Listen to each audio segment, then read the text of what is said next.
Good evening class, welcome to Galaxy. आज फिर बधाई के इसी दौर पे एक बधाई और बनती है, हैप्पी धनतेरस।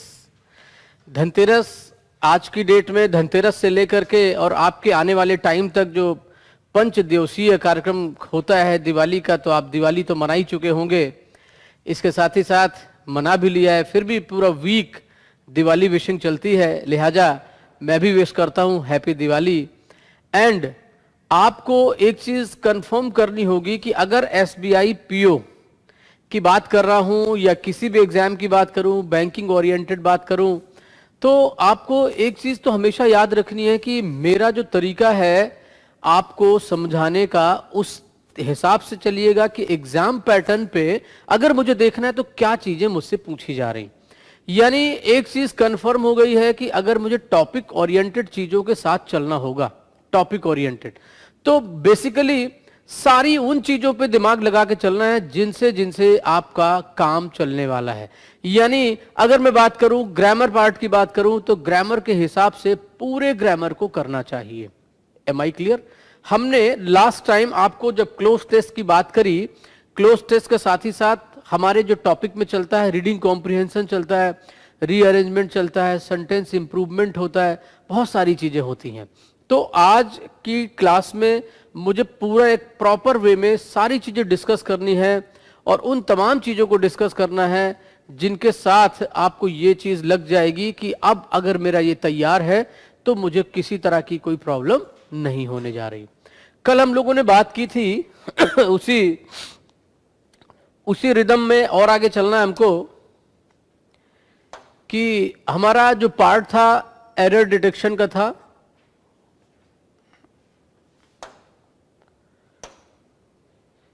एरर डिटेक्शन का पार्ट था, राइट? एंड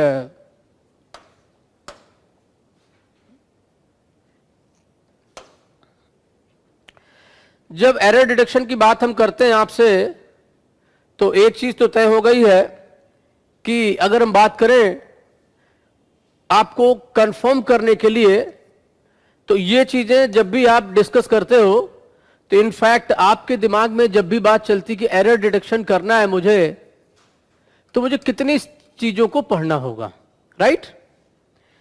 अब अगर मैं बात करूं एरर डिटेक्शन की, तो किन किन रूल्स को लेकर चलना है। मैंने आपसे बोला था कि इनफैक्ट जब बातों को हम लेकर चलते हैं तो अगर आपके दिमाग में एक चीज चल रही होगी कि अगर मोस्ट प्रोबेबली एरर्स की बात करें, किसकी बात करनी है? एरर्स की। अब एरर में सबसे पहले हम लोगों ने बात की थी कि हमें पार्ट्स ऑफ स्पीच की चर्चा करनी है। पार्ट्स ऑफ स्पीच,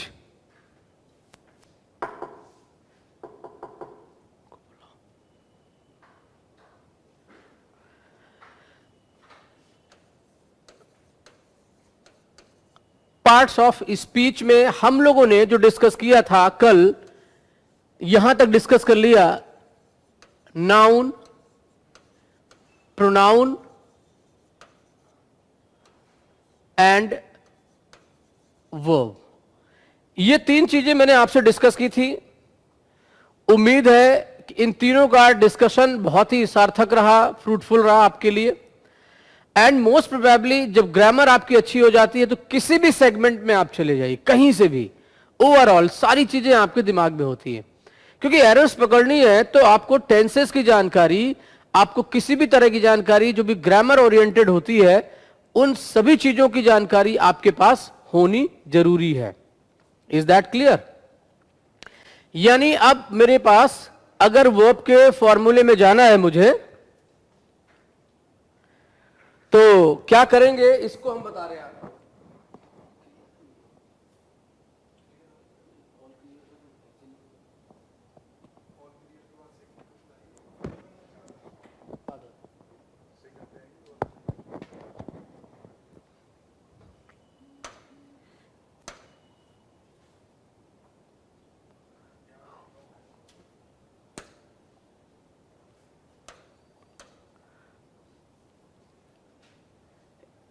यानी एरर की बात करते हैं। अब एरर की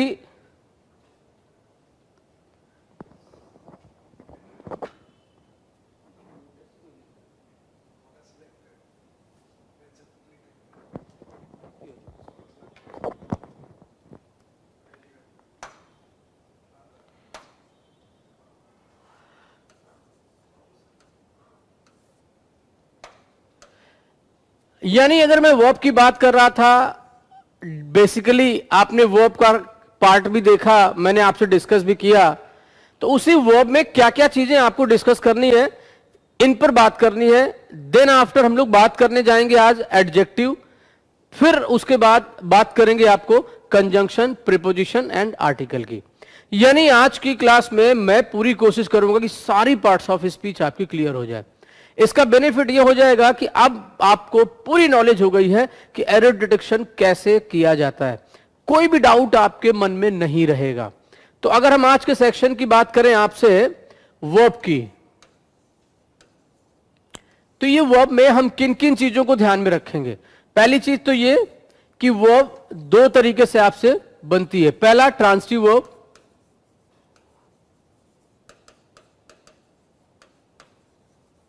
एंड दूसरा बनता है इंट्रांसिटिव वर्ब।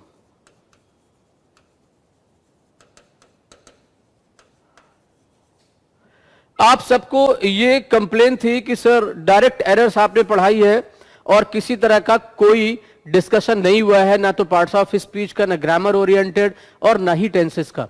ये कंप्लेन भी आपकी खत्म। क्यों? क्योंकि अगर पूरा फुल वीडियो आप देख लेंगे तो पार्ट्स ऑफ स्पीच की जो एरर्स बनती हैं आपके सेंटेंस में, अब वो कहीं से भी छूटेगी नहीं।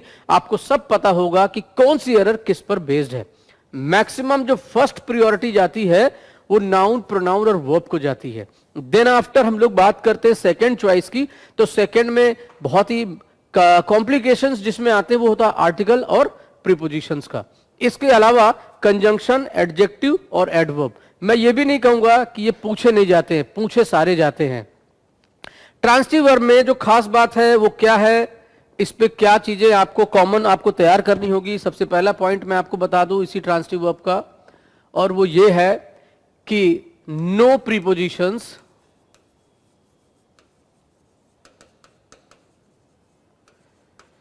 will come after transitive verb before any object। intransitive verb में इसका उल्टा है।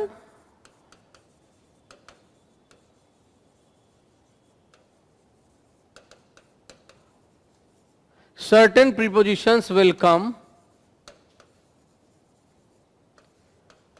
after intransitive verb before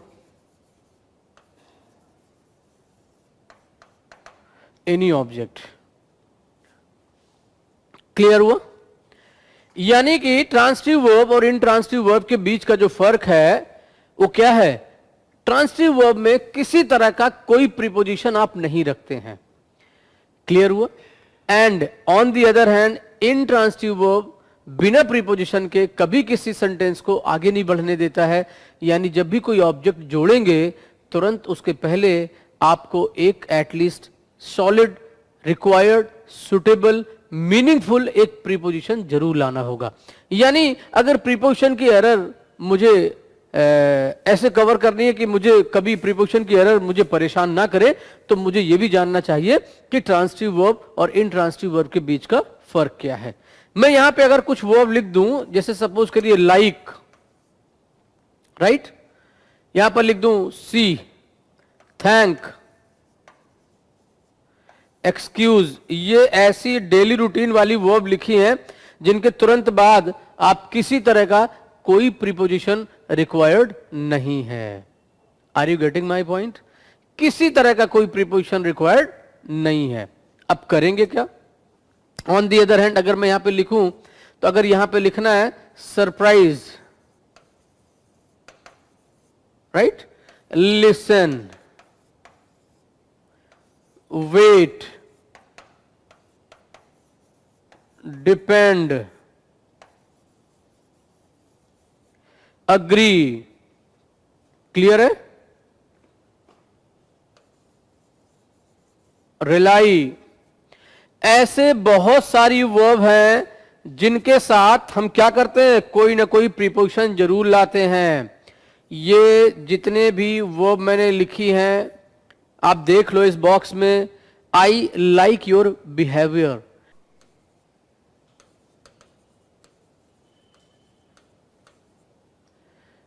या हम इसको ऐसे भी कर सकते हैं, to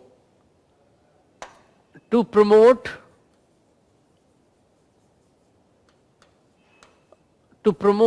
the number of I agree with your new proposal of the business to promote the number of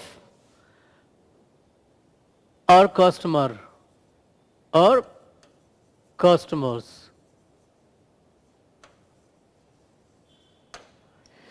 अब ये हो गया हमारा एक पूरा स्टेटमेंट। और अगर हम इसको ऐसे लिख दे, I agree with your new proposal of the business to promote the number of our customers, and last में no error।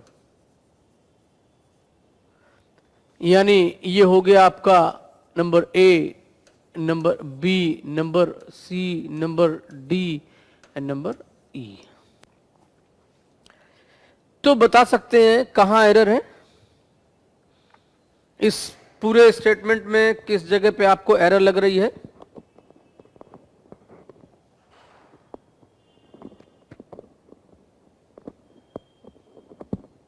बताइए, पूरा सेंटेंस पढ़िए एंड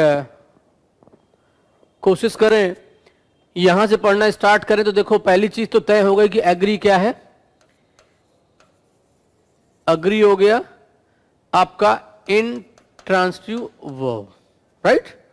और मैंने कहा कि ये प्रीपोजिशन लेता है टू और विद।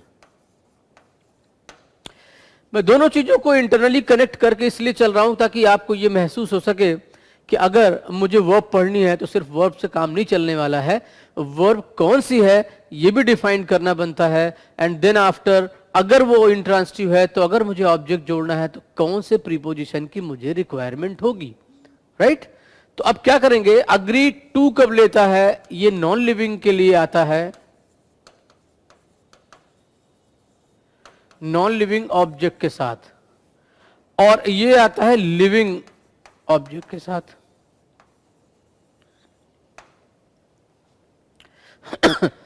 यानी non living object and living object, इन दोनों चीजों को अगर रखना है तो उस हिसाब से समझो कि अगर मुझे सबसे बढ़िया चीज लगती है कि भाई अगर ये ऑब्जेक्ट मैं डिफाइन कर लेता हूं तो फिर मेरा प्रीपोजिशन भी गलत नहीं होगा।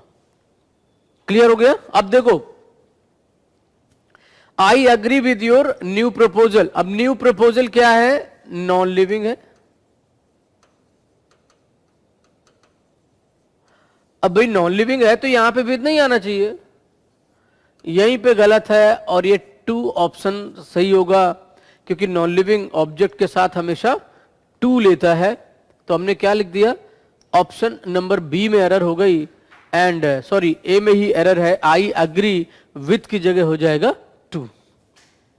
यहां तक कोई फर्म हो गई ना आपको क्या, कि अगर मुझे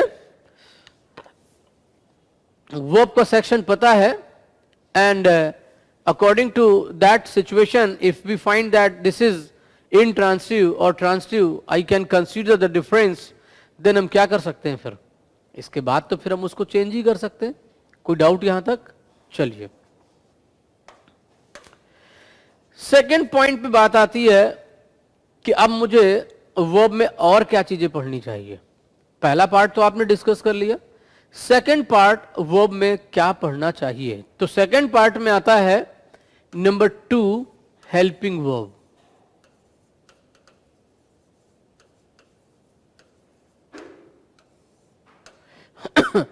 और इस हेल्पिंग वर्ब को जब हम कंफर्म कर लेते हैं तो देन उसके बाद क्या आता है, फिर उसके बाद क्या आता है, अगर 3 से 4 स्टेप 5 स्टेप में अगर पूरा वर्ब खत्म कर लें तो फिर 90% आपकी एरर फाइंड आउट हो जाएगी।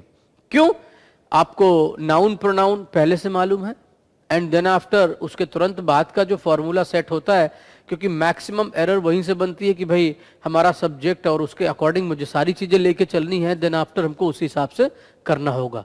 तो अब क्या करते हैं, यहां पर मैं लिखता हूं तीन चीजों को, क्योंकि टेंस और नंबर के हिसाब से होता है।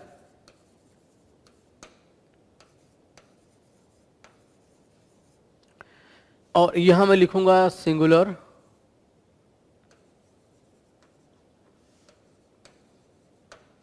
कुछ हेल्पिंग वर्ब्स होती हैं प्लूरल, कुछ होती हैं कॉमन।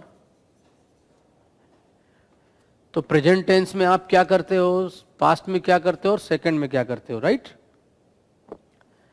प्रेजेंट में इज, डज और हैज। क्लियर हुआ? यानी कि ये दो चीजें आपके सामने आएंगी। ये तो प्रेजेंट की हो गई, सिंगुलर नंबर पे आती हैं। फिर यहां पर डू, एम, आर और हैव। और जहां जहां अंडरलाइन है, ये बहुत ही प्यार से आप देखना इसको कि ये बीन ले लेता है। और कब लेता है? जब किसी का परफेक्ट कैंटिन्यूअस बनाना होता है। क्योंकि आज हम थोड़ा टेंस का भी आपको प्रीफेस दे देंगे कि बड़ा बड़ा टेंस आप कैसे पार्ट्स ऑफ स्पीच को रिलेट करके टेंस में ले जाते हो। पास्ट टेंस की बात करें तो यहां सिंगुलर में आता है आपका वॉज, यहां आ जाएगी वर, और कॉमन में हो जाता है आपका डिड और हैड। और ये हैड क्या करता है कि बीन लेता है आपका। क्या लेता है? बीन। कब? जब ये पास के परफेक्ट कंटिन्यूअस में चला जाएगा, तब ये बीन का इस्तेमाल करता है। ऐसे ही फ्यूचर में क्या करना है भाई? फ्यूचर में तो अगर मुझे एक भी याद रहे, विल, तो भी मेरा काम चलेगा, हालांकि शैल भी आ सकता है। एंड अब इसको देखो, will be, will have and will have been. ये चलता है कंटिन्यूअस में, ये चलता है परफेक्ट में, और ये चलता है परफेक्ट कंटिन्यूअस में। यानी अगर मुझे इतनी चीजें कंफर्म है तो हेल्पिंग वर्ब का पार्ट भी मेरा कंप्लीट हो गया। यानी टेंसेस को पढ़ने की जरूरत कम पड़ती है अगर ये फॉर्मेशन क्लियर है। वर्ब के पार्ट में बहुत ज्यादा आपको हिस्सा मिलता है टेंसेस का, क्योंकि जब आपके पास एक पीछे सब्जेक्ट के नंबर के अकॉर्डिंग एंड टेंस के अकॉर्डिंग आगे वर्ब को फिल करना होता है, देन आफ्टर वही वर्ब डिसाइड करती कि आगे ऑब्जेक्ट जुड़ेगा तो प्रीपोजिशन कौन सा आएगा, देन आफ्टर उस वर्ब का रिफ्लेक्शन कहां कहां तक होगा, उन सारी चीजों को आपको मैनेज करना होगा। यानी एरर का पार्ट बेसिकली स्टार्टिंग से जब स्टार्ट होता है तो यहीं से होता है। इस चीज को भी ध्यान में आपको रखना होगा जरूर। अब देखो क्या करते हैं। ये तो आपकी बातें हो गई कि भाई ये मेरा जो है प्रेजेंट, पास्ट और फ्यूचर। क्लियर हुआ?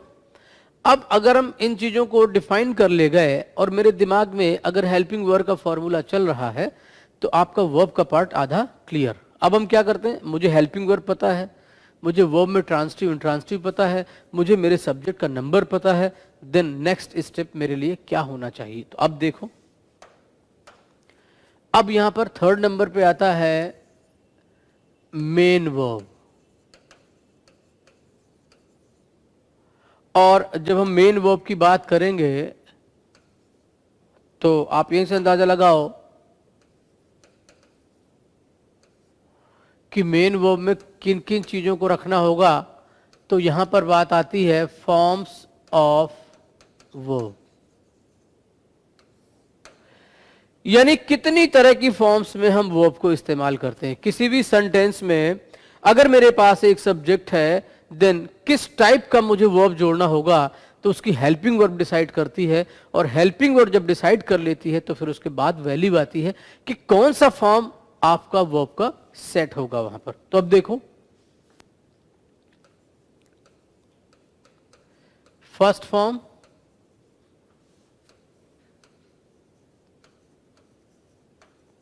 Second form,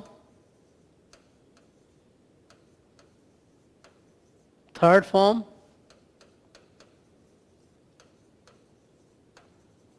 ING form, and S या ईएस फॉर्म। यानी अगर 5 तरीके से वर्ब को इस्तेमाल करना आ जाए एक ही मेन वर्ब को, तो अब आप बहुत अच्छे से उसको कर लेंगे। कैसे? मैं इसको थोड़ा सा बेस्ड ऑन साउंड मानता हूं। अगर इस पे थोड़ा सा भी दिमाग लगाएंगे आप, तो ये हमेशा के लिए नहीं तो बट इतना जरूर है कि 95% तक वर्ब आपको साउंड के आधार पे ही उसका फर्स्ट, सेकंड, थर्ड याद रहेगा। यानी रट्टा नहीं मारना पड़ेगा, रटना नहीं पड़ेगा। कई बार ऐसा होता ना कि मेरे दिमाग में चलती है वर्ब और उसके बाद मैं उसको सेकंड, थर्ड फॉर्म में रटता हूं कि भाई इसका फर्स्ट ये होता है, सेकंड ये होता है, थर्ड फॉर्म ये होगा। एम आई राइट? ऐसा चलता है दिमाग में, बट ऐसा हमेशा नहीं है, हमेशा नहीं है। फिर क्या करेंगे?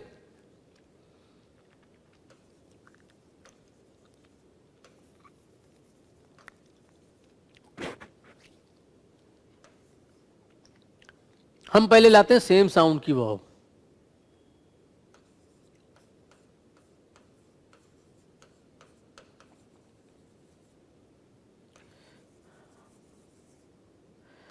फिर हम लाएंगे एक्सेप्शनल केसेस। क्यों?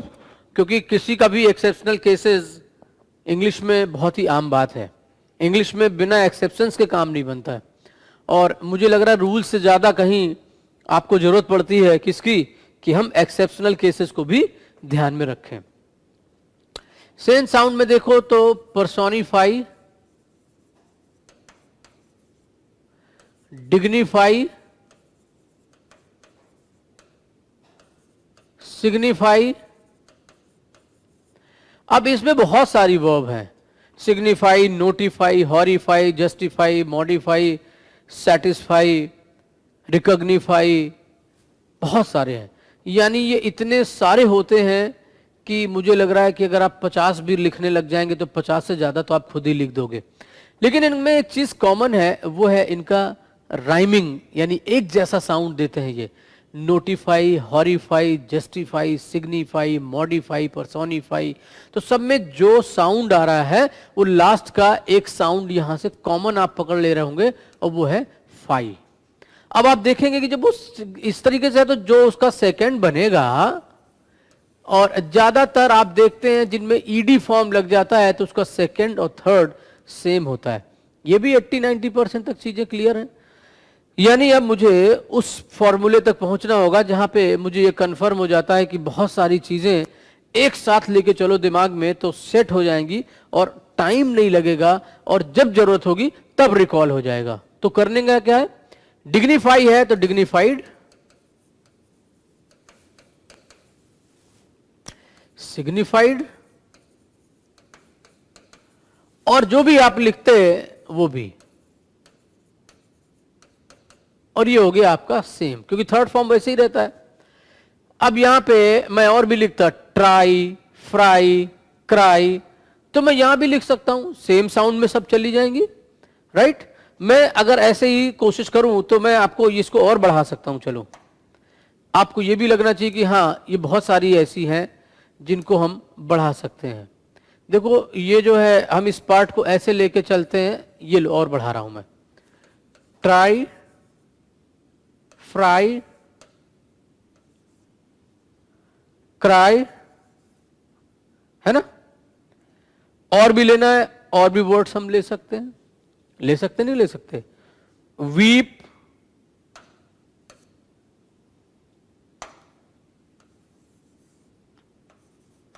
Weep, sleep, creep.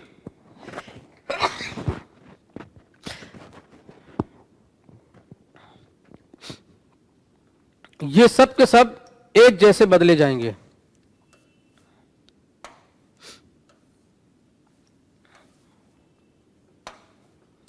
ट्राई का ट्राइड, फ्राई का फ्राइड, क्राई का क्राइड, वीप का वेप्ट, स्लीप का स्लेप्ट, क्रीप का क्रैप्ट। अब देखो आप, ये सबका साउंड सेम हो रहा है, लेकिन सेम साउंड 95%, क्योंकि बाकी 5% में किस में चले जाएंगे, वो जाएंगे एक्सेप्शनल केसेस में। और यहां पूरा थर्ड फॉर्म जो जिसका बना हुआ है एक जैसा ही जाएगा।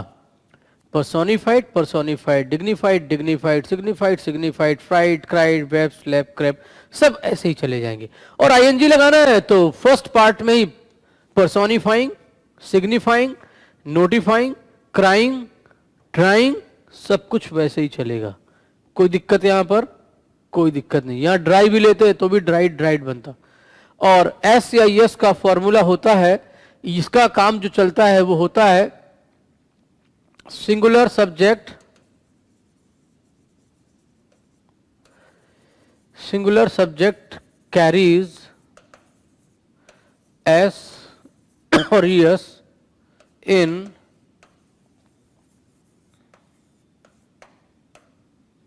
In present indefinite. और किसी जगह पर एस या एस की कोई गुंजाइश नहीं होती है सिवाय इसके कि वो सिंगुलर सब्जेक्ट हो और कहां हो, कैरीज एस और ईयर्स इन प्रेजेंट इंडेफिनिट। सिर्फ प्रेजेंट इंडेफिनिट में ही एस या ईयर्स लगता है, जैसे he goes, he goes, she स्लीप्स। तो एस या ईयर्स जो भी लगता है लग गया, गोज में ईयर्स लग गया, स्लीप्स में सिर्फ एस लग गया। कोई प्रॉब्लम नहीं। अब देखो, तो ये तो रहा सेम साउंड का। अब मैं ले रहा हूं आपके लिए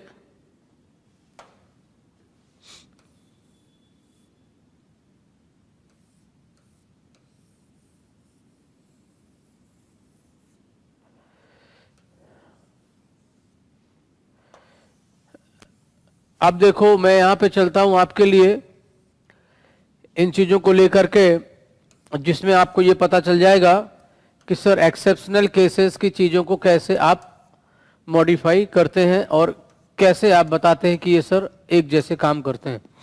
देखो, ये आ जाएगा अब exceptional cases,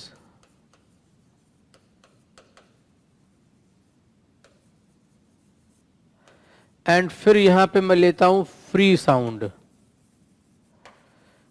free sound.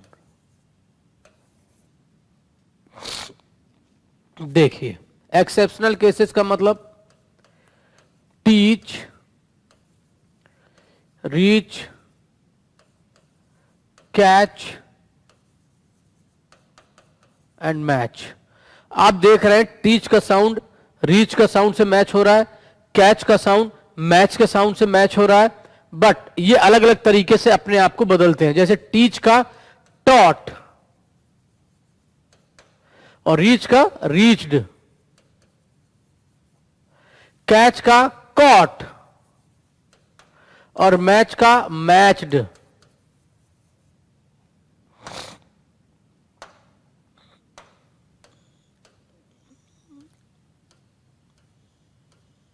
Clear हो रहा है आपको? अब यहां पर सेम हो जाएगा, सेम।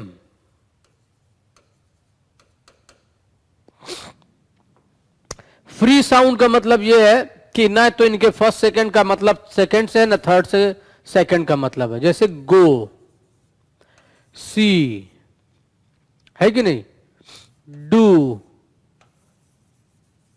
कम, रन, ऐसे भी तमाम वर्ब हैं जिनका फ्री साउंड का मतलब यही है कि इनका फर्स्ट का सेकंड से कोई मतलब नहीं है, सेकंड का कोई थर्ड से मतलब नहीं है, क्योंकि ये ना तो आपको एक्सेप्शनल केस से मतलब रखते हैं, ना ही ये सेम साउंड से कैटेगराइज हैं। तीसरे पॉइंट पे हम चल रहे हैं, गो, वेंट, गॉन। यानी इन्हीं तीन कैटेगरी में ही आपकी वर्ब होती है। चौथा भी मैं रखने वाला, all time same. See, saw, seen, do, did, done, come, came, come, run, ran, run. तो ये हो गया हमारा क्या, फ्री साउंड हो गया। कौन सा साउंड हो गया? ये फ्री साउंड हो गया, जहां पर आपको किसी तरह का साउंड मैच कराने की जरूरत नहीं होगी। Is that clear? फाइन। अब क्या करेंगे? अब मैं चलता हूं ऑल टाइम सेम की तरफ। ऑल टाइम सेम का मतलब यह है कि ऐसी वर्ब तमाम जो हमेशा अपने किसी भी कैटेगराइज को नहीं करती हैं, कोई फॉलो नहीं करती हैं, और वो ऑल टाइम सेम होती हैं। देखिए कैसे।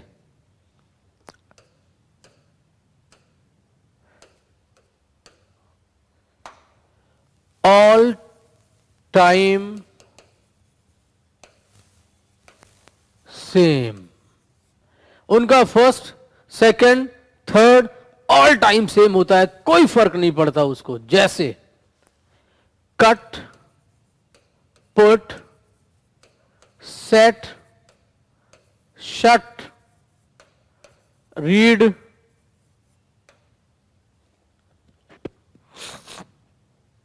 अब यहां पे same,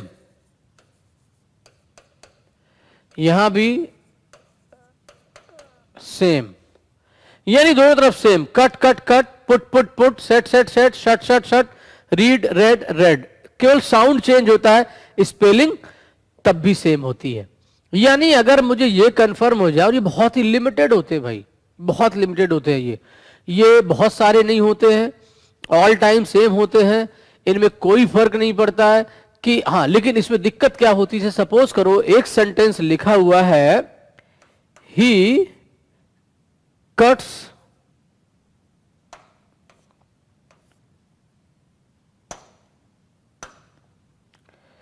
he cut the apple now। अब नाउ का मतलब है अभी, तो अब कट में ऐसे आई एस लगना चाहिए कि नहीं लगना चाहिए? लगना चाहिए। तो यहीं पे हो गया। नहीं तो ये कट मान लीजिएगा पास्ट टेंस, जैसे लिखा होता I cut the vegetables,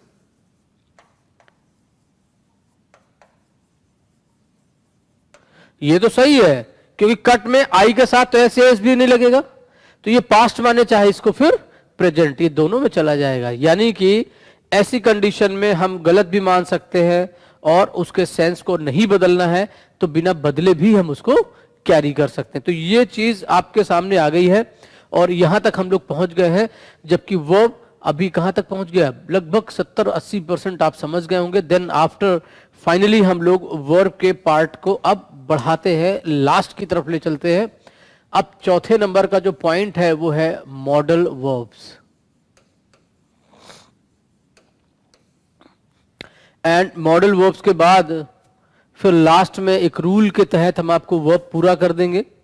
and then after हम बात करेंगे कंजंक्शंस की, एंड फिर प्रीपोजिशंस की, एंड देन आर्टिकल। यही तो तय हुआ था। अब देखो मॉडल वर्ब में क्या क्या है, देखो can, could, may, might, should, must, ought to। तो ये can, could, may, might, should, must, ought to ये हमेशा क्या करते हैं? वर्ब की फर्स्ट फॉर्म लेते हैं। सेकंड थर्ड से इनको मतलब नहीं है। हाँ, अगर इनके साथ बी लग जाता है, क्या लग जाता है इनके साथ? बी, तो क्या ले लेते हैं? ये फिर उस टाइम पे क्या ले सकते हैं आपके सामने? ये ले सकते हैं। आप मान के चलना कि फिर आपके सामने जब भी ये लेंगे तो ये चीज आपके सामने रख सकते हैं। जैसे फाइनली बात करें शुड, मस्ट और ऑट टू की,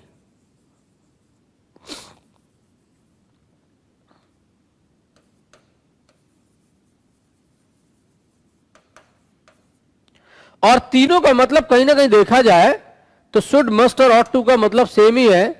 क्या है? चाहिए।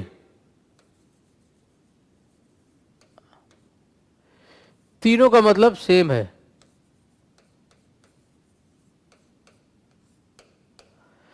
अब शुड को कैसे लगाते हैं, मस्ट को कहां लगाते हैं, ऑट टू कहां लगाते हैं, अगर ये कंफर्म हो जाए तो कभी भी जब एरर आएगी तो वहां पे शुड, मस्ट और ऑट टू को भी हम रिप्लेस कर सकते हैं, है कि नहीं?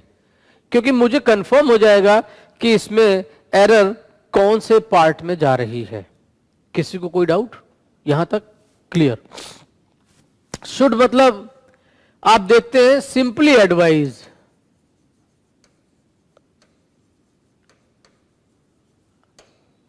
Must forcefully advise,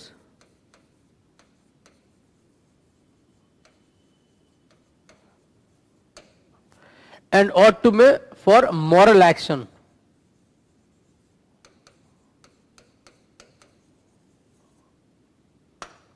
moral actions. Clear हुआ? सिंप्लीफाइड नेचर में कोई एडवाइस करनी है तो हम क्या लगाएंगे? शुड। जैसे एक सेंटेंस लिख दें, दे मस्ट, या ऐसे लिखते हैं, दे मस्ट ओबे देयर पेरेंट्स।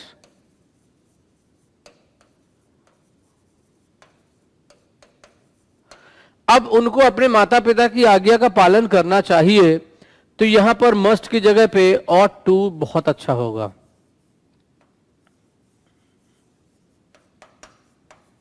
क्या आना चाहिए? ought to।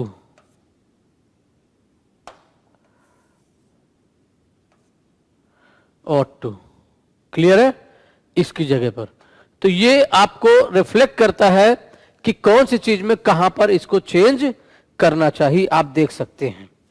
यानी अगर मुझे देखना है कि शुड, मस्ट और ought to में क्या चेंज करना है, देन अपने हिसाब से आप उसको चेंज कर सकते हो। कोई डाउट यहां तक? चलिए,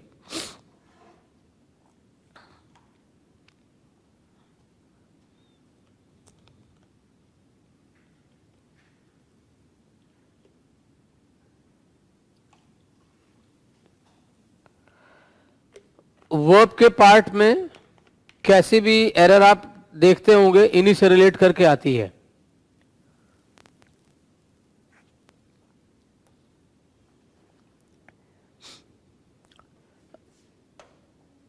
अब देखो,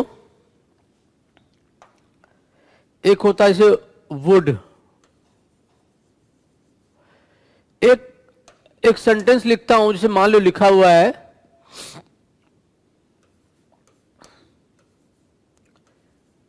if I were in place of you, I would not talk to him like that before others।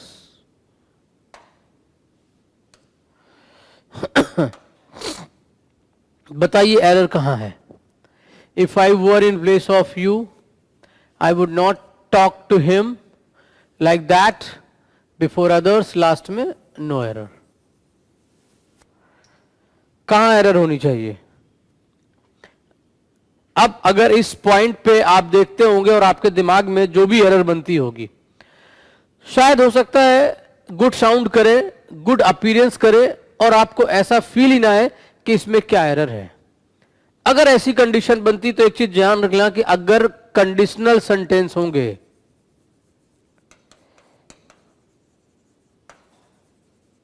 Conditional sentences, अगर ऐसा है कि कंडीशनल सेंटेंसेस आपके सामने रखे गए हैं, तो उस कंडीशन में आप क्या करोगे? जो वुड है या कुड है या शुड है, कुड, वुड और आपका शुड, इनके साथ फिर हैव भी लगता है और वर्ब की थर्ड फॉर्म लगती है। तो फिलहाल यहां पर क्या हो जाएगा? वुड हैव नॉट और यहां पर क्या होगा, talked, talked. I would not have talked to him like that if I were, condition है, अगर मैं तुम्हारी जगह होता तो मैंने उससे उस तरह की बात ना की होती बाकी सबके सामने। यानी एक चीज तय हो गई कि मुझे क्या दिखाना, और इसी तरीके से अगर इनके साथ कभी भी बी लग जाए, बी, तो ये वर्ब की थर्ड फॉर्म ले सकते हैं, कुड बी, शुड बी, है ना। तो ये कंडीशनल से मतलब नहीं है, अलग से बता रहा हूं मैं। कैन, कुड, मे, माइट, कुछ भी, कुछ भी, कैन, कुड, मे, कुछ भी, तो ये बी लगा है तो वर्ब की थर्ड फॉर्म लेगा। और अगर इनके साथ कुड, शुड, मस्ट, वुड और हैव लग जाए तो भी वर्ब की थर्ड फॉर्म आएगी, ये भी याद रखना है। इनसे भी रिलेट करके एरर बहुत आती है। चलो, ये तो रह गई बात इंग्लिश में ग्रामर पोर्शन को लेते हुए वर्ब की। Now we are going to discuss about conjunctions.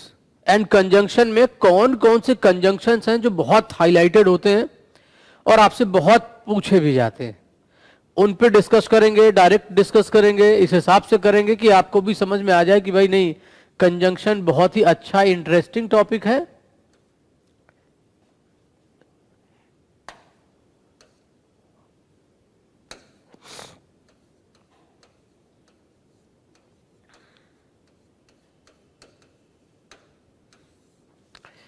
इसको अगर हल्के शब्दों में कहना पड़े तो ज्वाइंटर एंड कनेक्टर कह सकते हैं। आज की इस क्लास में maximum parts of speech cover हो रहा है, मैक्सिमम रूल्स कवर हो रहे हैं। सेंटेंस बड़े छोटे कोई मतलब नहीं रखते हैं, केवल डराने की बातें होती है। If the sentence becomes longer and you are not having interest in that kind of matter और टॉपिक, क्योंकि मुझे उसमें इंटरेस्ट नहीं है, तो वो सेंटेंस बड़ा लग रहा है, मुझे डराता है। बात करें ओरिजिनली एरर्स की, तो वो कंप्लीटली कहां पे डिपेंड करती होगी, ग्रामर के हिसाब से कंप्लीटली, और उसको क्या लेना देना है। तो यानी हमें कोई फर्क नहीं पड़ता सेंटेंस बड़ा है छोटा है, क्या फर्क पड़ता है। क्लियर हुआ। अब देखो conjunction,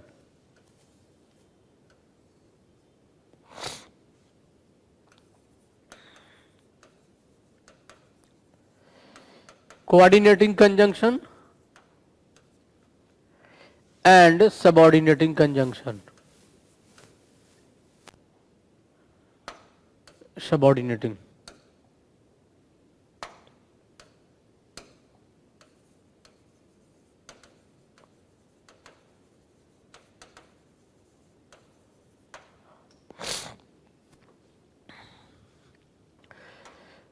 coordinating conjunction and subordinating conjunction. To join independent sentences.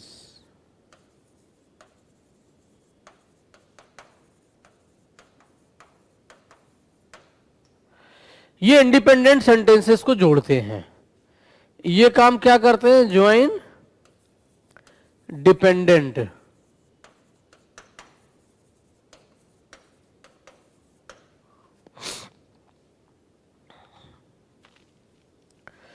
यानी इनका काम है डिपेंडेंट सेंटेंसेस को जोड़ना और दूसरे का काम है इंडिपेंडेंट। यानी कोऑर्डिनेटिंग कंजंक्शन का काम है दो ऐसे वाक्य, two different kinds of sentences which give the original sense of that particular thing, कि भाई वो दोनों आपको किस तरीके से यूज करते हैं, बहुत ही अच्छे तरीके से आपको इस्तेमाल करने के लिए उस हिसाब से आप देखो तो वहां पर किसी तरह का कोई प्रॉब्लम भी आपको नहीं होता है। क्यों, दोनों सेंटेंस अपना अपना अर्थ देने में सक्षम होते हैं, किसी को भी दूसरे सेंटेंस की कोई नीड नहीं होती है। Is that clear. अब देखो यहां पर अगर हम देखें तो एंड और बट सबसे ज्यादा पॉपुलर होते हैं, एंड ऑफ कोर्स सबसे ज्यादा यूज भी होते हैं भाई। उसका रीजन है क्योंकि अक्सर आपने देखा होगा एंड और बट डेली रूटीन में, रेगुलर लाइफ में भी बहुत ज्यादा यूज होते हैं। क्लियर हो रहा है ये? अब क्या करते हैं सबऑर्डिनेटिंग में? इफ, दैट, है ना, इस टाइप के कंजंक्शंस बहुत यूज होते हैं। अगर ऐसा हुआ तो मतलब अगले वाले सेंटेंस को आप डिपेंड करते हैं, तभी तो, यानी आपकी बात पूरी नहीं हुई। मैंने यहां पे क्या कहा? अगर मैं यहां पे ये बोल रहा हूं I have enough amount but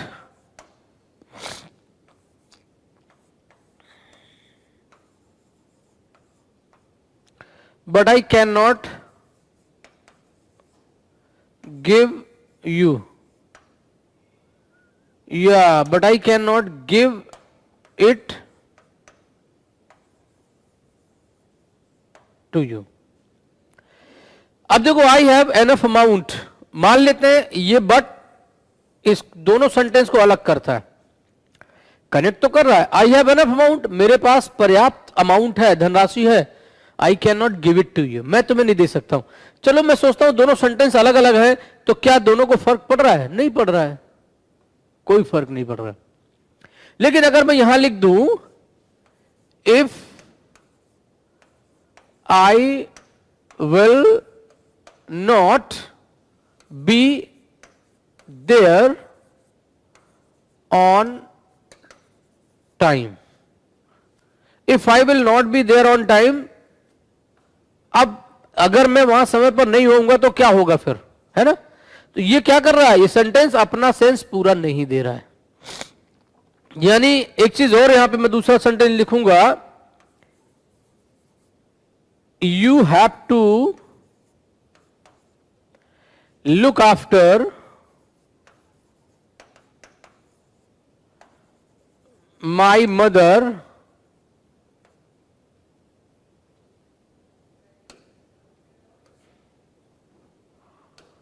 you have to look after my mother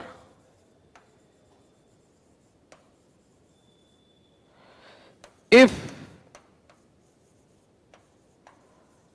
I will not come on time. अब देखो, I want to know that you are ready to support my colleague or not. तो अब यहां पे क्या निकल के आ रहा है? मैं जानना चाहता हूं कि आप मेरी कलीग्स की मदद करेंगे, सपोर्ट करेंगे कि नहीं करेंगे। इट मींस जो नेक्स्ट सेंटेंस है वो पीछे वाले सेंटेंस को क्या कर रहा है? मॉडिफाई करने का काम कर रहा है। यही तो हुआ ये चीज। तो ये हो गया आपका ऐसे। अब जो बेसिकली हमें कंजंक्शन समझने हैं और जिनकी एरर बहुत आती है उनकी चर्चा करेंगे, उनकी बात करेंगे, ताकि आपको ये महसूस हो जाए, समझ में आ जाए कि भाई ये कोई ऐसी चीज है जो अगर मुझे कंफर्म है तो मुझे फिर इस तरह की कोई एरर दिक्कत नहीं करेगी। जैसे मैं समझता हूं कि ये टू द पॉइंट, ये बिल्कुल rules based, rules oriented error आती हैं, ये बिल्कुल टू द पॉइंट। सबसे पहले मैं बात करूंगा नॉट ओनली बट ऑल्सो।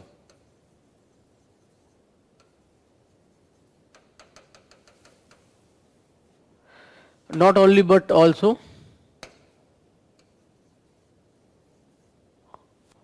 और ये नॉट ओनली की पोजीशन अगर मैं कहूं तो ये बट को भी हम उधर ही ले चलते हैं,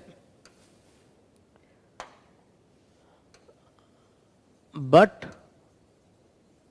ऑल्सो। अब आप इसको देखो, नॉट ओनली के बाद स्पेस है, फिर बट ऑल्सो है। ये नॉट ओनली के बाद कुछ आएगा, फिर बट ऑल्सो आएगा, फिर कुछ आएगा।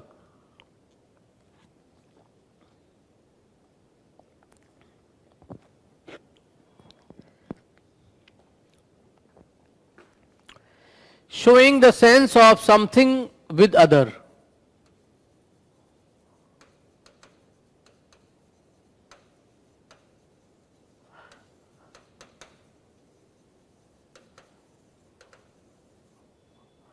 something with other, showing the sense of something with others. अब करना क्या है?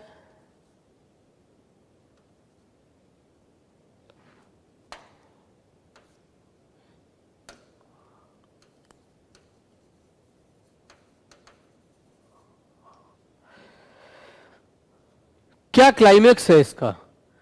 These all mistakes are based on their climaxes, and if you know the climax, it means you can go through the catching power of error based on conjunctions. बहुत आसानी से मिल जाएंगे. अगर मुझे सूत्र की तरह नहीं होता, जैसे मैथ्स में क्या होता है, आपको कोई डेरिवेशन, कोई सूत्र, कोई रूल, कोई पता होता है, आपने उसको लगाया और आंसर निकल आया. यहां भी ऐसे ही है, टू द पॉइंट बात करते हैं.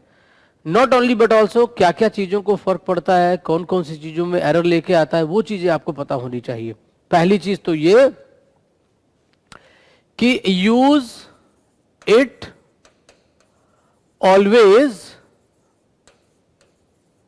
just before the compared elements.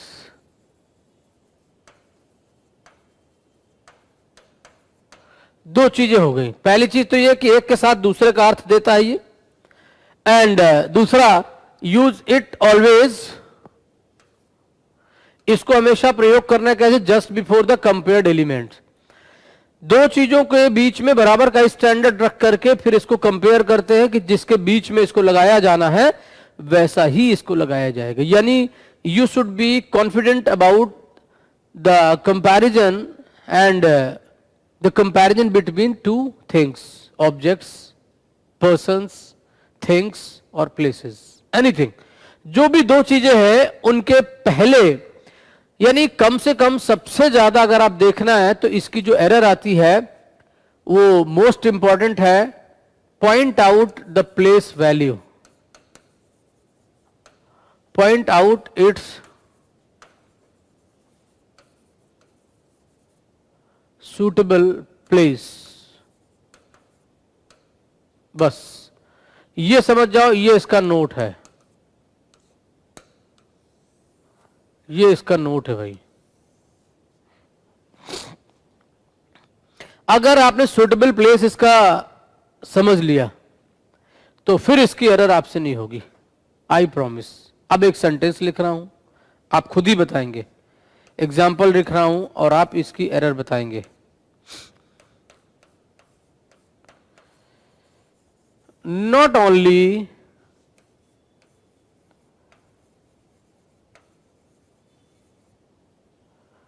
not only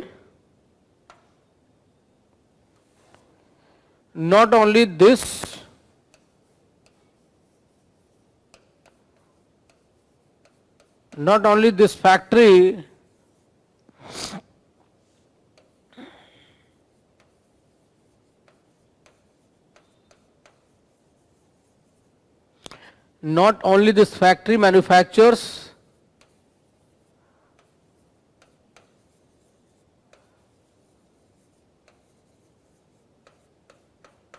the steel products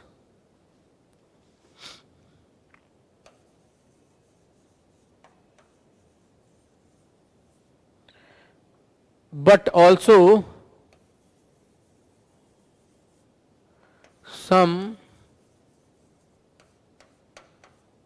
plastic toys for children.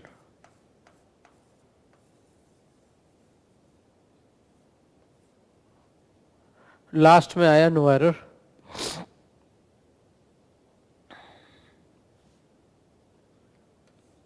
Number A, number B, number C and number D, और ये नंबर ई. 1 मिनट का टाइम दे रहा हूं, पूरा पढ़ेंगे और फिर इसकी एरर बताएंगे.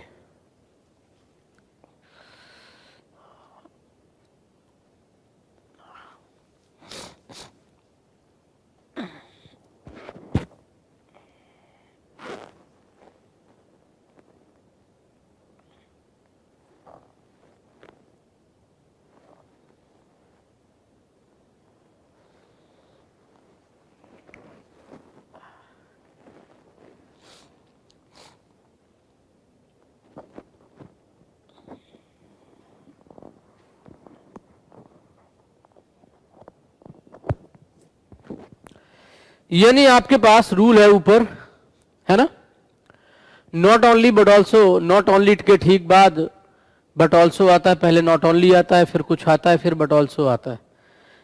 Note, point out it's suitable place. सबसे पहले इसका प्लेस आप डिसाइड करो, बैलेंस करो चीजों को. और इसके लिए भी मुझे ऐसा लगता है कि इसमें भी मैंने एक स्पेशल ट्रिक निकाल ली आपके लिए. आप नॉट ओनली को मत चेक करो, आप चेक करो बट ऑल्सो कहां लगा है. चलो चेक करते हैं बट ऑल्सो कहां लगा है. बट ऑल्सो लगा है प्लास्टिक टॉयज के पहले, सम प्लास्टिक टॉयज, यानी नाउन है, प्लास्टिक के खिलौने. तो तुलना किसके किसके बीच में हुई है, कंपैरिजन. मैंने क्या लिखा, use it always just before the compared element. तो सबसे पहले point out compared elements and then it's suitable place. तो क्या है, अब जो कंपैरिजन है वो प्लास्टिक टॉयज के बीच में और स्टील प्रोडक्ट्स. तो एक के पहले नॉट ओनली, दूसरे के पहले plastic toys, sorry but also. तो ये जो नॉट ओनली दिस फैक्ट्री, तो एक फैक्ट्री की तुलना दूसरी फैक्ट्री थोड़े की गई है. गुड साउंड करता है तो ये नॉट ओनली की पोजीशन पहुंच जाएगी. This factory manufactures not only the steel products but also some plastic toys. कोई दिक्कत? ऐसे ही इसकी एरर आती है, बहुत अच्छे से जान लेना, हमेशा याद रखना कि इसकी एरर इसी टाइप से पूछी जाती है. तो अब अगर आप एक चीज कंफर्म कर लो तो शायद आपके लिए भी बहुत आराम हो जाएगा एंड डेफिनेटली आपके लिए बहुत अच्छा होने जा रहा है ये सब कुछ. क्लियर है? तो यहां तक आपने देख लिया इसको और मैं चलता हूं नेक्स्ट, इससे भी ज्यादा इंपॉर्टेंट, बहुत ज्यादा इंपॉर्टेंट जो आपके सामने रखा जाता है और वो ये है,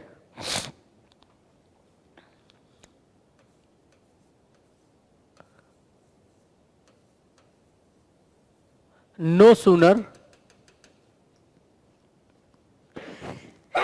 डॉट डॉट देन.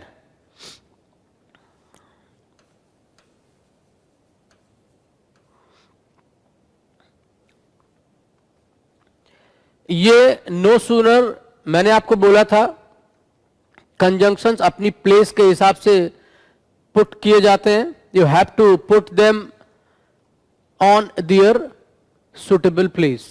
अगर नो सूनर आया है तो कहीं ना कहीं दूर, थोड़ा सा दूर सही, दूसरे स्टेटमेंट को जोड़ने के लिए 100% देन आएगा. क्या आएगा? देन. वो कुछ और लगा करके इसमें एरर दिखाने की कोशिश करते हैं. अब इसमें करना क्या है, शोइंग कंपैरिजन. ये शोइंग कंपैरिजन होता है.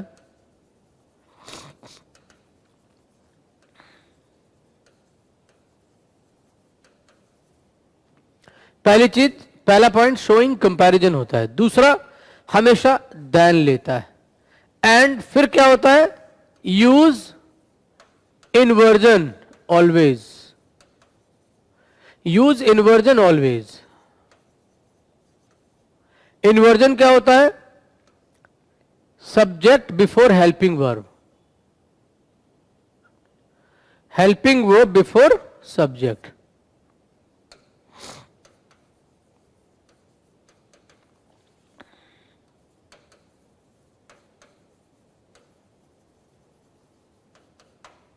ये याद रखना है भाई, helping verb before subject. Inversion हमेशा यूज करना है, कंपैरिजन शो करता है, और देन के बिना कुछ होना नहीं है.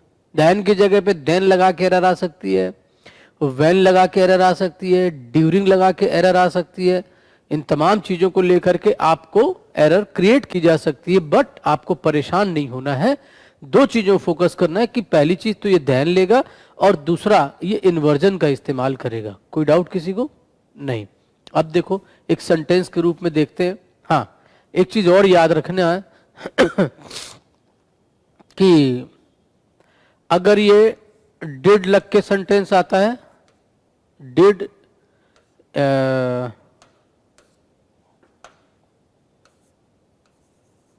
डज या फिर डिड, और यहां पे हैड, तो यहां बेटा V1 से बनेगा और ये V3 से बनेगा, V3। ठीक है, अगर डज या फिर डिड कहीं पे लगा दिखता है इन सेंटेंसेस में तो हम V1 लगाएंगे। नो सूनर डज ही तो आगे V1, और अगर हैड लगता है तो वर्ब की थर्ड फॉर्म। जैसे सेंटेंस देखो,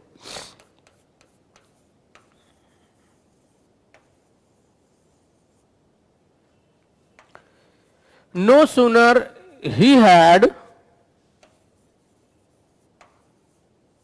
opened the shop then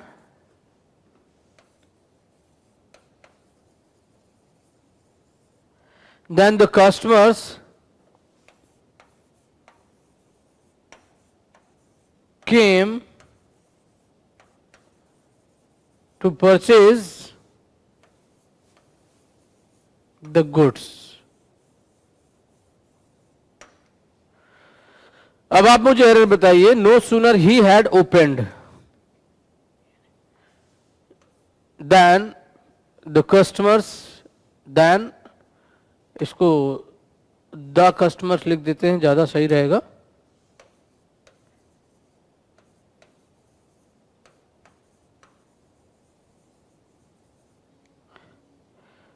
चलिए बताइए एरर कहां है इसमें। 1 मिनट फिर से टाइम मिल रहा है, एंड अपना आंसर मार्क कर लो, नोटबुक में लिखो, रजिस्टर में लिखो या दिमाग में रखो, and then after we will discuss कि what will be the correct choice.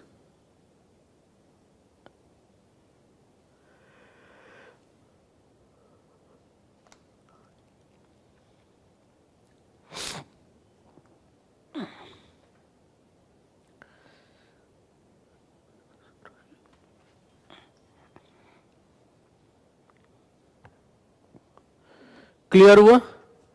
दो चीजें याद रखो, क्या क्या, कि नो सूनर ही हैड, अब देखो यहां पर इन्वर्जन का इस्तेमाल होना था भाई, 2 पॉइंट थे। अब इन्वर्जन तो यहां हुआ नहीं, नो सूनर ही हैड लिखा हुआ है, होना क्या चाहिए था, नो सूनर हैड ही, ये हैड इधर आएगा और ही इधर चला जाएगा। तो जो सही ऑर्डर बनेगा सेंटेंस का बनेगा, नो सूनर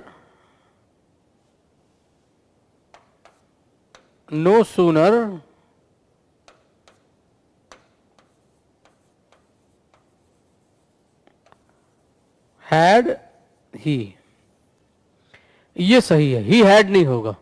और चूंकि थर्ड फॉर्म लगानी थी, लगी हुई है, द शॉप, देन आया हुआ है, देन यहां लिखा हुआ है। यहां पे भी एरर आ जाती कभी कभी, देखो इस जगह पे भी एरर आती है, वो यहां पे क्या कर देते हैं, देन, THEN, ये भी गलत है, तो इस जगह पे भी गलत हो सकता है, तो देन आएगा, और चूंकि इन्वर्जन नहीं था तो यहां पर भी एरर हो सकती है।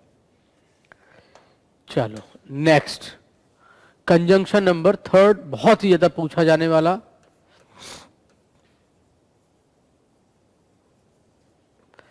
Hardly, scarcely,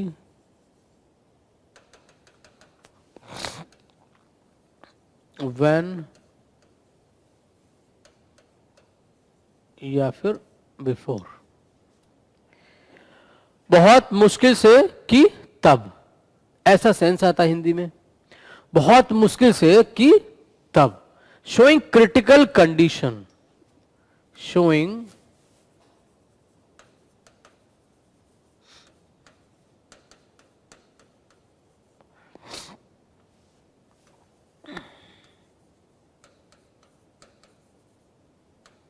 critical condition, and दो चीजें याद रखना कि व्हेन और या तो बिफोर जरूर आएगा।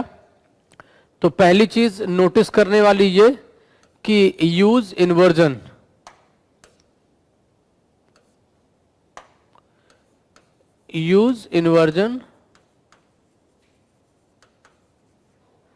एंड दूसरा ये कि use when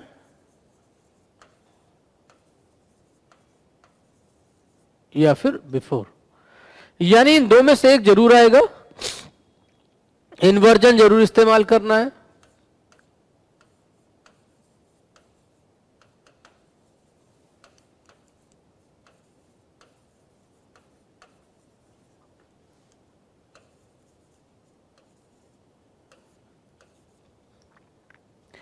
helping verb before subject, ये चीज याद रखनी है हमेशा। अब देखो example,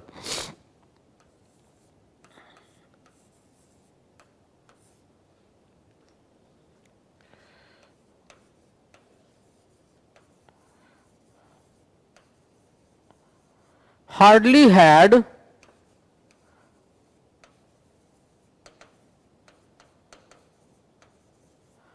had the principal entered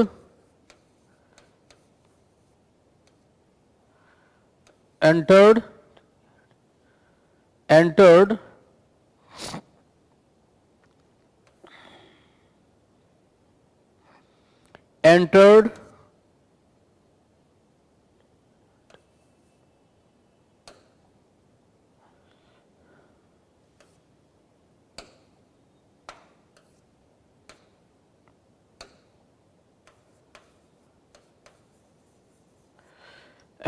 into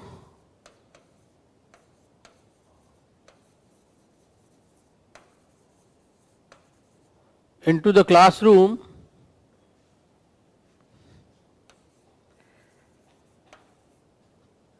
then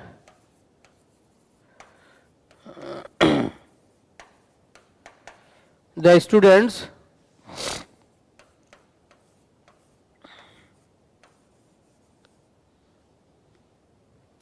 stood up and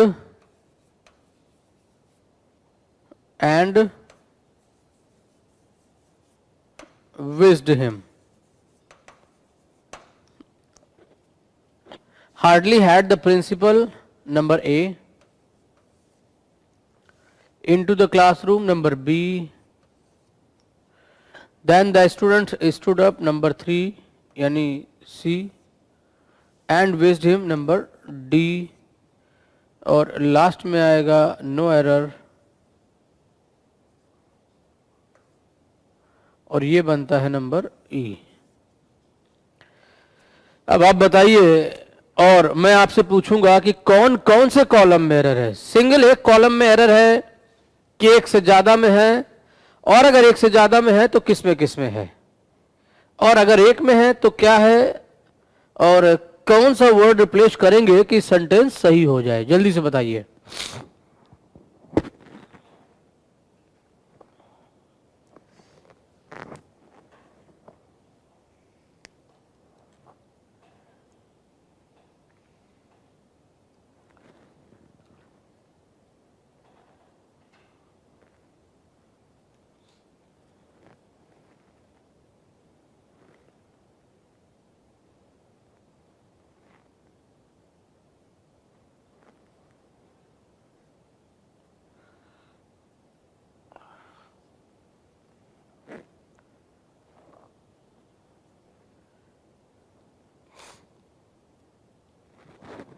बताइए।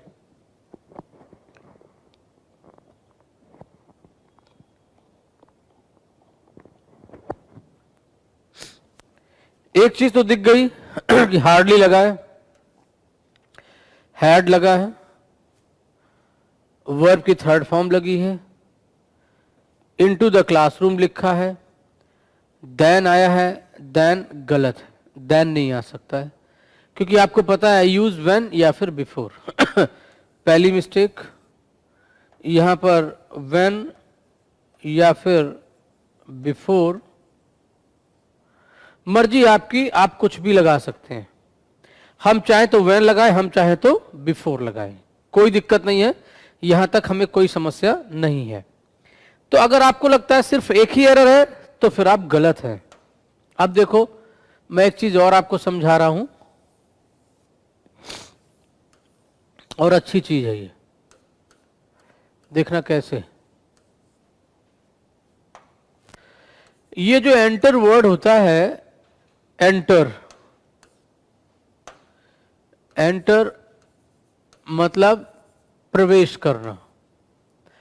तो अगर कोई प्लेस दी हुई है, place is given, never use preposition.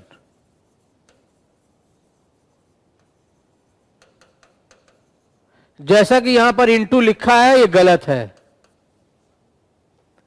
क्या ये गलत है, क्योंकि इसका इस्तेमाल आपको नहीं करना है, क्योंकि प्लेस दिया हुआ है classroom. If the place is not given,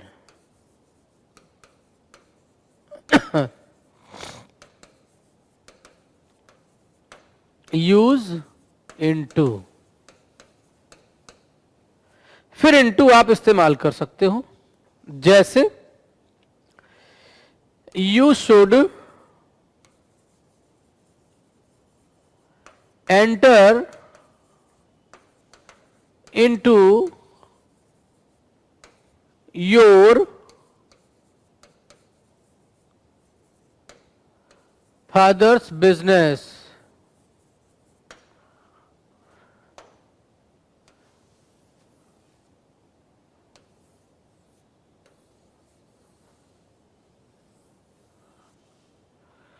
अब आप समझ गए होंगे कि क्या एरर है, बताइए। समझ गए अब आप? You should enter in to your father's business, business this is not a place. तो क्या करेंगे? अब ये सही हो गया।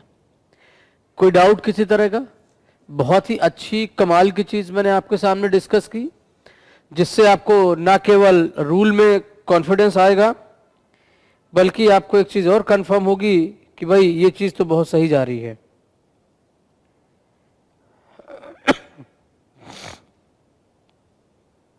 क्लियर है? चलिए नेक्स्ट हम लोग लेके चलते हैं।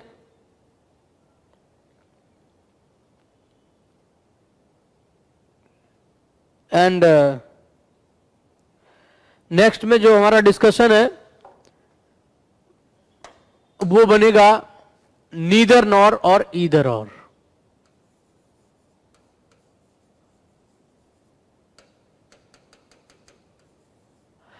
आज की क्लास में आप समझिए, पूरा वीडियो अगर आप देखेंगे तो पूरा वर्ब आपको क्लियर है एंड पूरे कंजंक्शंस क्लियर हैं।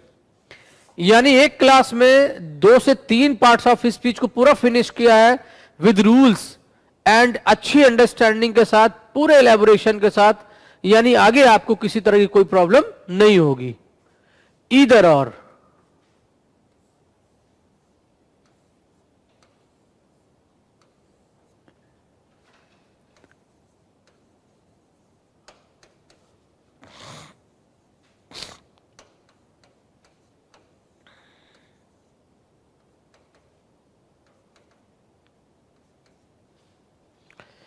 ईदर और शोइंग चॉइस।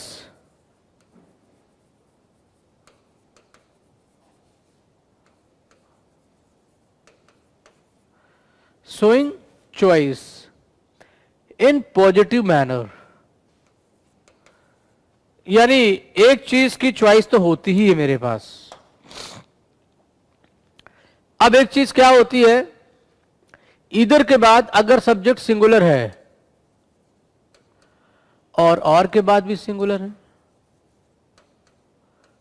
तो जो मेरी वर्ब आएगी वो सिंगुलर आएगी। दोनों साइड अगर प्लूरल सब्जेक्ट है तो ऑफ कोर्स प्लूरल वर्ब आएगी, और अगर पहले प्लूरल और बाद में सिंगुलर है तो ऑफ कोर्स सिंगुलर वर्ब आएगी। एंड अगर सिंगुलर पहले है और बाद में प्लूरल है तो ये जान जाना हमेशा के लिए कि ये प्लूरल वर्ब आएगी। यानी ये एंड प्लस अदर वर्ड्स बाद वाले के हिसाब से ही आता है, अदर्स। तो ये यहां तक पहले तो नोट करना होगा आपको, और बहुत ही प्रॉफिटेबल और बहुत ही इंपॉर्टेंट कंजंक्शन है ये, इसकी बहुत एरर आती है। नीचे एक एग्जांपल दे रहा हूं मैं आपको।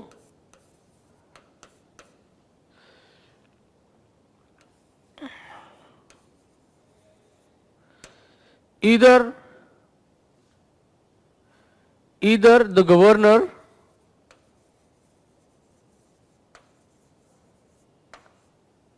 governor or the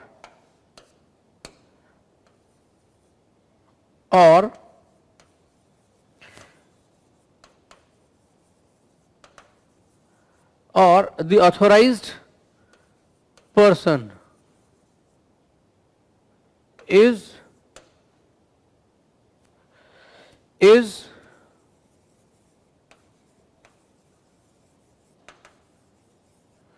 is responsible for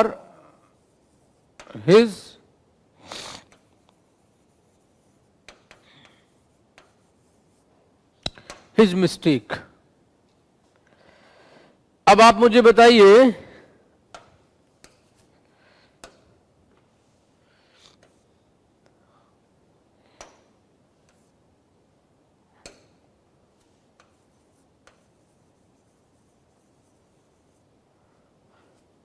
कि कहां पर एरर है। Either the governor or the authorized person is responsible for his mistake। कहां एरर है इसमें, बताइए।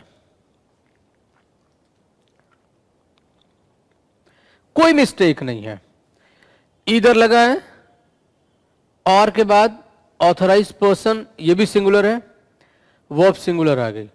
अगर लिखा होता ईदर द गवर्नर और द ऑथोराइज्ड पीपल, तो फिर यहां पर आर हो जाता और फिर यहां पर हो जाता दियर। यानी हमें दोनों चीजों पे, दोनों ही शर्तों पे बाद वाले के ही हिसाब से कंटेंट को फाइनलाइज करना होगा। कोई दिक्कत यहां तक? यानी आपको समझ में आना चाहिए कि ईदर और का जब भी यूज करेंगे तो फिर हम किस हिसाब से करेंगे। कोई डाउट किसी को? क्लियर? चलिए इसी में क्या करते हैं, इसी के साथ एक एग्जाम्पल और हम जोड़ेंगे आपके लिए,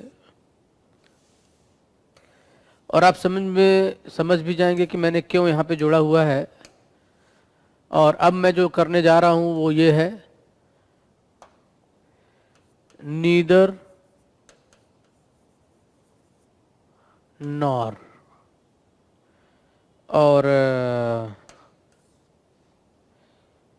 ये काम क्या करता है,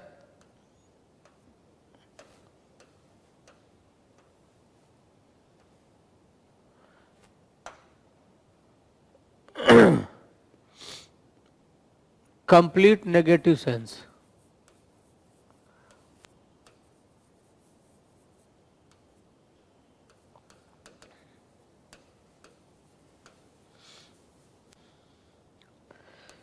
ना तो ये ना वो, मतलब कुछ नहीं, कंप्लीट नेगेटिव सेंस आता है इसमें, कंप्लीट। यानी रूल जो है वो इधर और का ही है, उसमें कोई डाउट नहीं है। लेकिन आप देखोगे कि जो इधर और के साथ साथ जो नीदर नॉर का यहां पे आपके लिए कंपोनेंट जोड़ दिया गया अलग से, तो उसमें सबसे पहली चीज तो ये कंप्लीट नेगेटिव सेंस का सेंस देता है। अब मैं इसमें एक सेंटेंस लिखूंगा और अगर आप एरर ढूंढ लेते हैं, इट मींस कि आपको ये भी रूल पता चल गया। कोई एक्सेप्शनल केसेस नहीं है इनके, ये भी जान लीजिए आप। तभी मैंने कहा था कि ये बिल्कुल डेटा बेस्ड, जैसे होता है ना, पूरी overall you are going to talk about data oriented things. कोई भी मैटर चल रहा है डेटा ओरिएंटेड चल रहा है, डेटा बेस्ड चल रहा है। जैसे अगर हम बात करें एसबीआई की ही, तो जैसे ही आपका प्री निकल जाएगा तो हम आपके लिए कुछ classes descriptive paper based, descriptive oriented आपका कुछ डिस्कशन रखेंगे। यानी अगर डिस्क्रिप्टिव पार्ट की बात कर ली जाए, और मैं मानता हूं कि आपने प्री क्वालिफाई कर लिया, तो जैसे ही आप मेंस में पहुंचते हैं तो मेंस में आपको क्या देना पड़ता है, क्या देना पड़ता है, डिस्क्रिप्टिव। और वहां पर फिर अगर आपको किसी, आपको कोई करंट का जो टॉपिक चल रहा है उस पर आपको इंटरेस्ट नहीं है, आप बात नहीं करते किसी से, आप कभी इंटरेस्ट नहीं लेते हैं, कभी भी आप न्यूज़पेपर नहीं पढ़ते हैं, कभी किसी न्यूज चैनल में अगर कोई बात आती है तो आप उसको स्किप कर देते हैं, तो शायद तब तो फिर बहुत दिक्कत हो जाएगी आपको डिस्क्रिप्टिव में। और एक चीज ये भी जान लें कि डिस्क्रिप्टिव एक दिन में तैयार नहीं होता है, डिस्क्रिप्टिव एक दिन में तैयार नहीं होता है, लेकिन एक दिन तैयार जरूर होता है। क्यों? 1 महीना, 2 महीना, 3 महीना करंट के टॉपिक्स पे इंटरेस्ट लो, समझो क्या चल रहा है, इंटरनेशनल नेशनल अफेयर्स में क्या चल रहा है, करंट के इश्यूज क्या चल रहे हैं, then you can just give your opinion. And आपका ओपिनियन, आपका लॉजिकल स्टैंडर्ड आपका चेक करने के लिए तो डिस्क्रिप्टिव पूछा जाता है। What they want to check you and what they want to check inside you, only your logical approach as well as your thinking. Either you are having positive thinking or negative. How much you are positive and how much you are negative. Sometimes when we start perceiving anything, we start it negatively. This is not a good thing. If I am of the opinion, if I am just having any opinion about any matter, so I must be in the starting quite positive.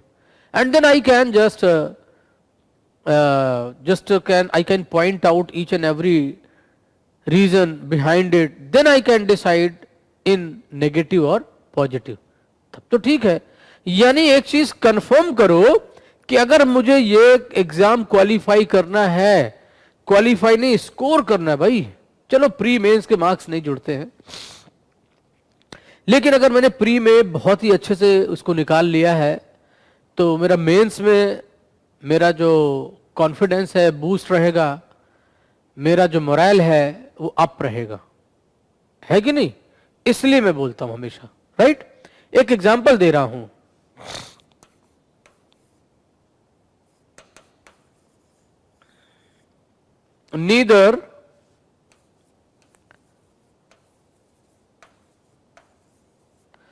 neither the owner of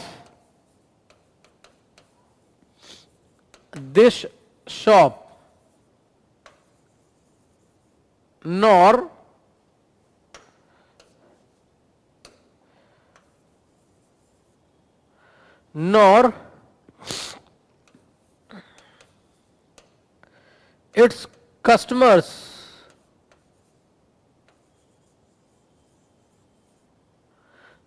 its customers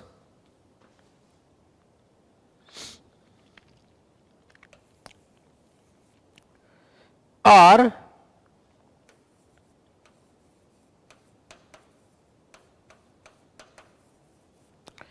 satisfied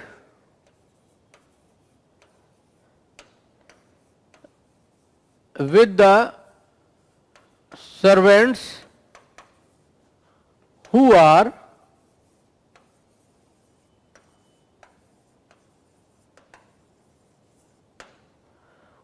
working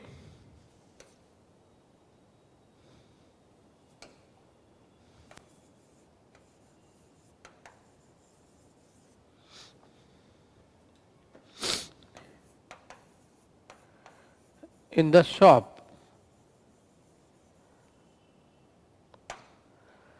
last में no error रहेगा।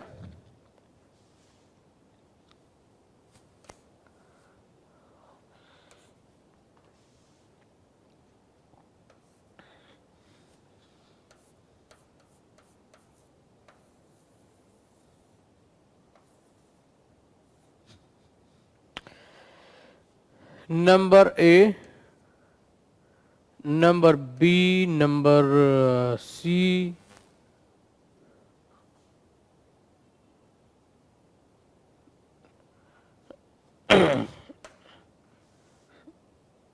number C, number D, number E.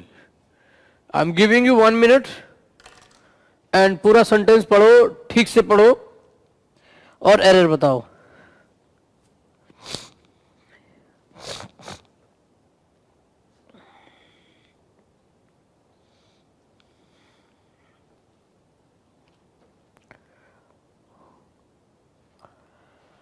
Rule को दिमाग में रखना है।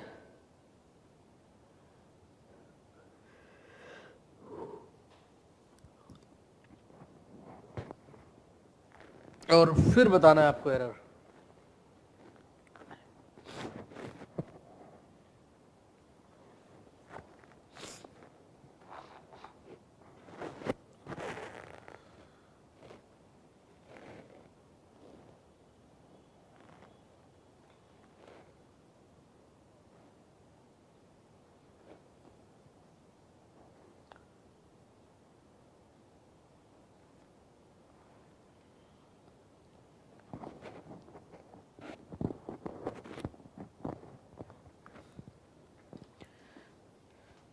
यानी आपने एक चीज तो देख ली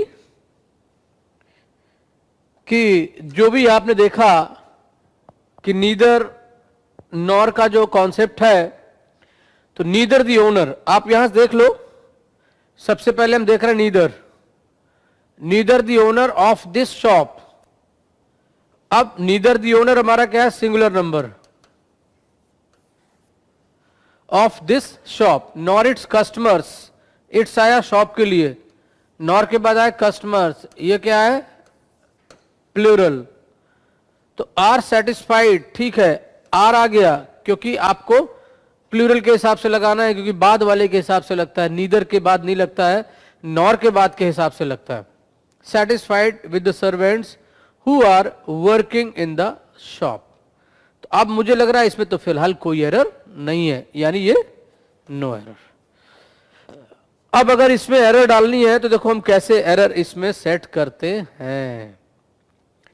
पहली चीज, neither the owner of this shop nor its customers are, और अब मैं इसकी एरर क्रिएट करता हूं। देखो पहले कैसे इसकी एरर निकलेगी, अब आप देखेंगे कैसे इसकी एरर हम निकालते हैं। आर नॉट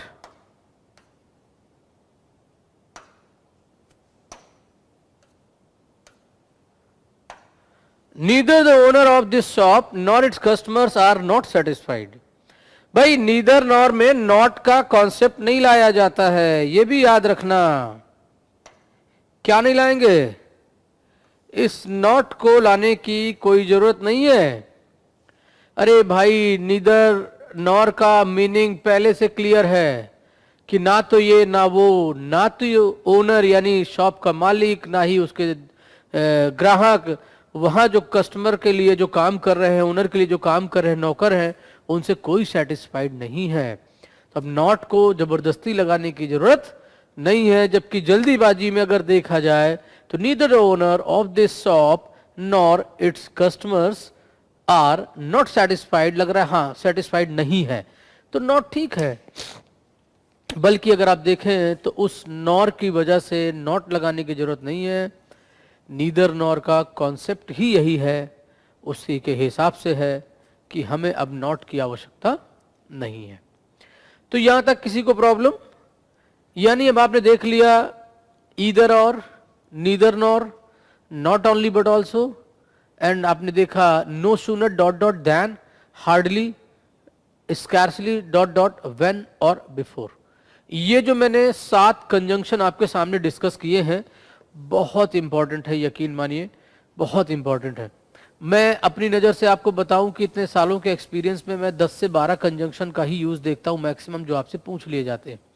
हाँ, ये सेंटेंस में इनकी लैंग्वेज को अगर बदल दिया जाए, एरर मैं यही रखूंगा एरर मैं यही रखूंगा।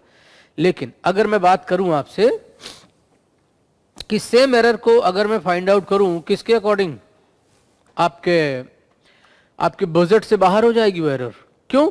मैं करूंगा सिर्फ इतना ही, लेकिन उसको जो लैंग्वेज में रखूंगा वो लैंग्वेज बहुत खतरनाक होगी। आरबीआई की पॉलिसी के तहत मैंने नॉट ओनली बट ऑल्सो को सेट कर दिया, और फिर वो एरर आपको ढूंढे नहीं मिलेगी, क्योंकि आपका फोकस उस स्टेटमेंट में ज्यादा और उस एरर में कम होगा। अब देखो, एक आता है लेस्ट,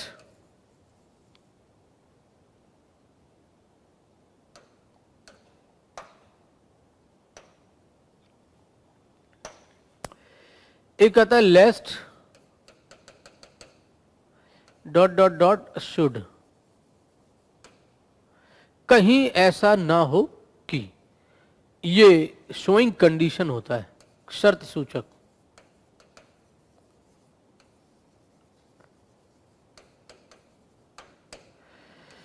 ये होता है शोइंग कंडीशन, यानी कि शर्त सूचक वाक्यों को प्रदर्शित करने के हिसाब से लेस्ट और शुड का प्रयोग होता है।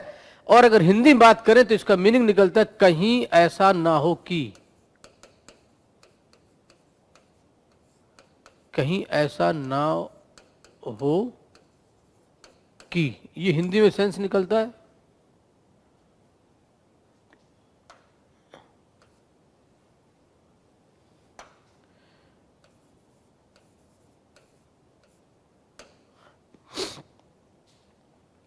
अब लेस्ट जब भी आता है शुड से प्रयोग में आता है, शुड को लिया जाता है बाद में। या वुड, मस्ट, कुछ भी लगा करके इसकी जगह पे एरर ला देते हैं। वुड, मस्ट, ऐसा कुछ लिख देंगे, डिड लगा देंगे, कुछ भी लगा देंगे तो वहां से एरर बनती है। अब देखो होता कैसे सेंटेंस, एग्जाम्पल देखो।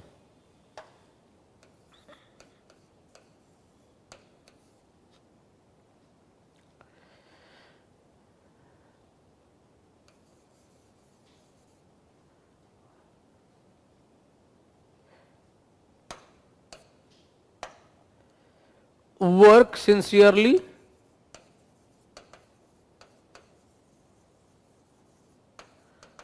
in your office, work sincerely in your office, lest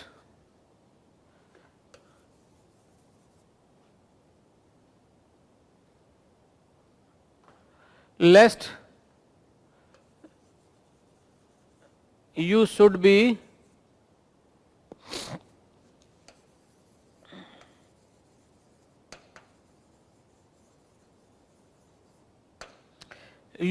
dismissed from your job. From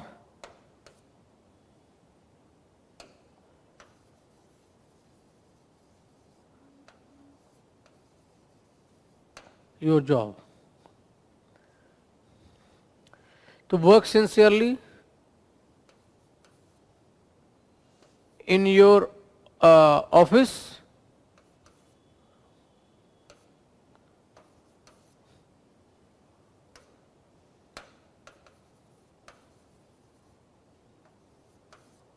बताइए कहाँ है?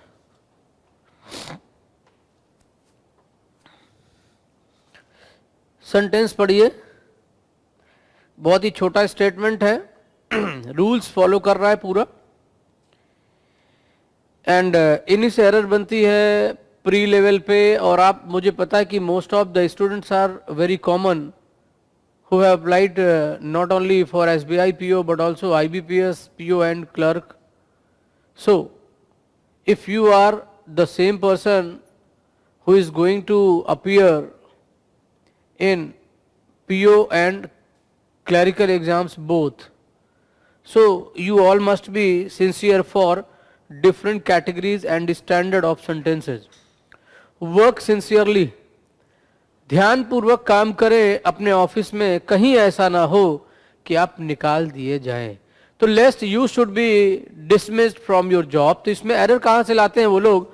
लेस्ट यू विल बी, मान लेते हैं ऐसे कर दिया, लेस्ट यू विल बी, तो यहां पे you will be, you must be, you would be, ये सब के सब गलत है भाई, ये सब गलत है। तो हमको करना क्या होगा? हमें फिर उसी हिसाब से करना है कि work sincerely in your office लेस्ट you should be dismissed from your job. यानी अगर इतनी चीजों को आप रिफ्लेक्ट करते हो और इनको आप डिफाइन नहीं करते हो, इट मीन्स कि फिर आप गलत जा रहे हैं। तो ये रहा लेस्ट और शुड का पार्ट। ऐसा ही एक लास्ट कंजंक्शन मैं आपके सामने और डिस्कस करूंगा और उसमें आप देखेंगे कि उसमें कहां से एरर बनती है। क्लियर? बहुत ज्यादा पूछा जाने वाला एक कंजंक्शन है, दो although dot dot dot yet या फिर कॉमा।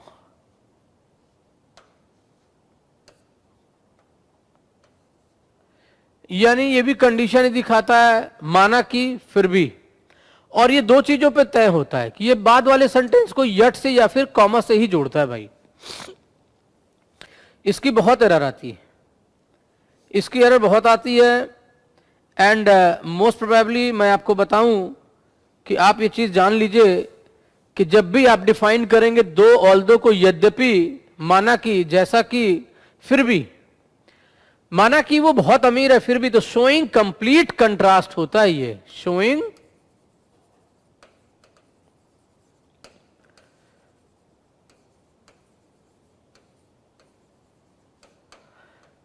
कंप्लीट कंट्रास्ट, कंट्रास्ट ही दिखाता है। और कंट्रास्ट क्यों दिखाता है ये भी आपको पता है, क्योंकि इसका मतलब ही है माना कि ऐसा फिर भी, तो इस पे उसी टाइप के सेंटेंस बनते हैं। और यहां पर बहुत ही आराम से एक एरर निकल के आती है, ऐसे लिख के आता है, दो he was present at the place where the dispute was running, but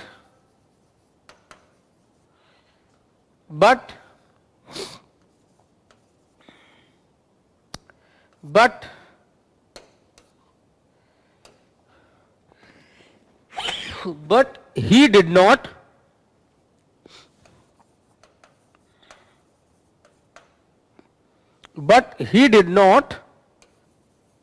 solve, he did not help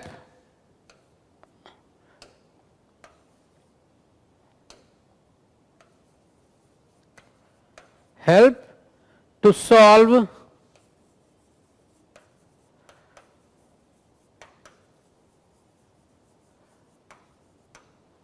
यद्यपि वो उस जगह पर मौजूद था जहां पर वो झगड़ा चल रहा था, डिस्प्यूट, लेकिन उसने किसी तरह से कोई मदद नहीं करी उस प्रॉब्लम को सॉल्व होने में।